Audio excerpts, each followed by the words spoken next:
हाय दोस्तों, कैसे हो? आई होप जैसे भी होंगे व्यस्त होंगे, मस्त होंगे। आज की स्टोरी हमारे साथ शेयर की है सिद्धि ने। तो सबसे पहले थैंक यू सो मच सिद्धि और sharing your story with us.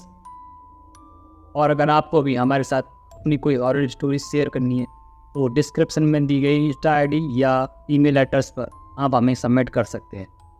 तो स्टोरी सिद्धि के चाचा जी के बारे में है, जो सर्वमोहिनी विद्या सीखने के चक्कर में मरते मरते बचे।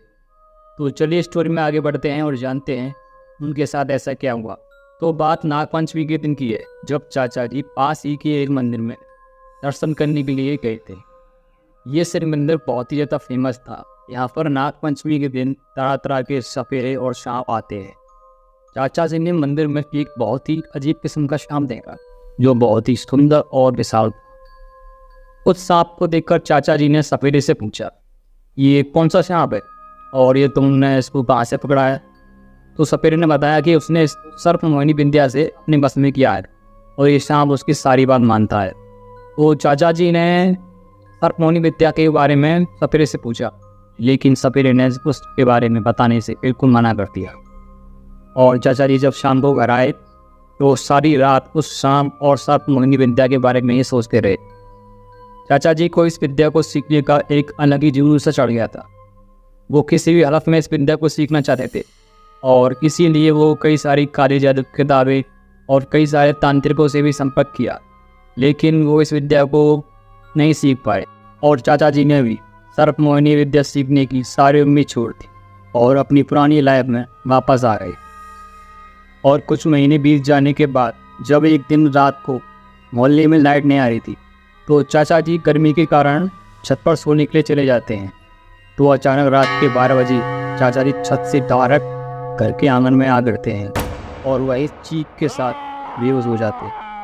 और चाचा जी की चीखने की आवाज़ सुनकर सभी घर वाले घर के आंगन में आए तो देखा कि चाचा जी घर के आंगन में बेहोश पड़े हुए हैं। घर वाले सोच रहे थे कि शायद किसी चोर उचक्के से चाचा जी की हाथापाई हुई है और जिस कारण वो छत से गिर गए हैं।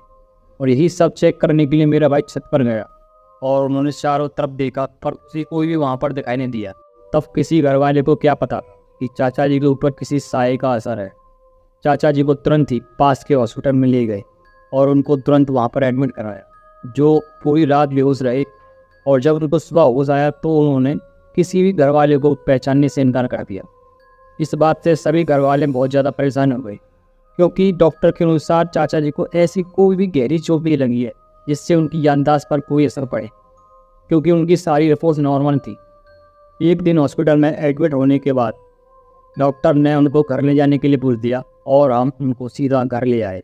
लेकिन घर आने के बाद सबने नोटिस किया कि चाचा जी की बिहेवियर में कुछ ना कुछ तो चेंज हुआ है। वो सारा दिन अपने रूम में ही रहते, वो किसी से कोई बात नहीं करते। उनका बिहेवियर बहुत ही ज़्यादा अजीब हो गया था। चाचा जी दिन भर तो अपने रूम में आराम करते, लेकिन जैसे ही रात के 12 बजते वो जोर जोर से चीखने चिल्लाने लगते। ऐसा लगता था जैसे उनको कोई बहुत जोर से पीट रहा हो। वो जोर जोर से रोते हुए किसी से माफ़ी मांगते रहते, माफ़ कर दो, दोबारा ऐसा नहीं होगा, बाबा मुझे माफ़ कर दो, अब की बार ऐसा नहीं होगा, प्लीज़ प्लीज़ मुझे माफ़ कर दो। घर वाले जब उनसे पूछते तो किससे माफ़ी मांग रहा है, क्या हुआ है तुझे और कौन से बाबा हैं, और चाचा जी एक भी सवाल का जवाब दिए हुए वही बेहोश हो जाते। और ऐसा हर रात होने लगा। जैसे ही रात के 12 बजते चाचा जी जोर जोर से चीखने चिल्लाने लगते और माफ़ी मांगने लगते। और इन सब बातों से घर वाले भी समझ चुके थे कि चाचा जी के ऊपर किसी न किसी ऊपरी साए का चक्कर है। हमारी फैमिली के एक गुरुजी हैं जो बहुत ही सिद्ध है। उन्होंने पहले भी किसी समस्याओं से हमारी फैमिली को बचाया है। और अगली सुबह हम चाचा जी को लेकर गुरुजी के आश्रम में पहुंच गए और सारी घटना गुरुजी को बताई जो चाचा जी के साथ चल रहा है। गुरुजी ने सारी बात सुनी और बोले, तुम चिंता मत करो, जो भी हुआ है नादानी हुआ है, तुम्हारा बच्चा बिल्कुल ठीक हो जाएगा और जैसा मैं कह रहा हूँ तुम सिर्फ वैसा करो। गुरुजी ने दादाजी को बोला, आप मंगलवार को गंगा पुल के नीचे एक दीपक, एक चिलम, एक लंगोट और सफ़ेद बर्फी लेकर गंगा किनारे चढ़ा देना और माफ़ी मांगते हुए कहना, महाराज वो तो नादान है, बच्चा है, उससे गलती हो गई, आप उसे माफ़ कर दो, उससे ऐसी गलती दोबारा नहीं होगी। ये ऐसा दोबारा बिल्कुल नहीं करेगा। आप अपना भोग स्वीकार कीजिए और हम पर अपनी कृपा बनाए रखिए। गुरुजी बोलते हैं, लेकिन ये सब करते हुए तुमको एक बात का विशेष ध्यान रखना है। तुम आते वक्त और जाते वक्त तुमको चाहे कोई कितना भी आवाज़ दे, कितना ही पुकारे, को पीछे मुड़कर नहीं देखना है। तुमको सिर्फ अपना काम करना है। अगर तुमने पीछे मुड़कर देख लिया तो इसको बचाना नामुमकिन हो जाएगा। दादाजी ने गुरुजी से पूछा, गुरुजी इसने ऐसा क्या किया है जो इसको इतनी बड़ी सज़ा मिल रही है? तो गुरुजी दादाजी को बताते हैं। गुरुजी ने बताया, आपका लड़का किसी किताब को पढ़कर बड़ी शक्तियों को अपने बस में करना चाहता है, और वो भी गंगा को रक्त भोग देकर। ना तो इसने अपनी कोई सुरक्षा की और ना ही घटवार शक्ति उसे आज्ञा ली।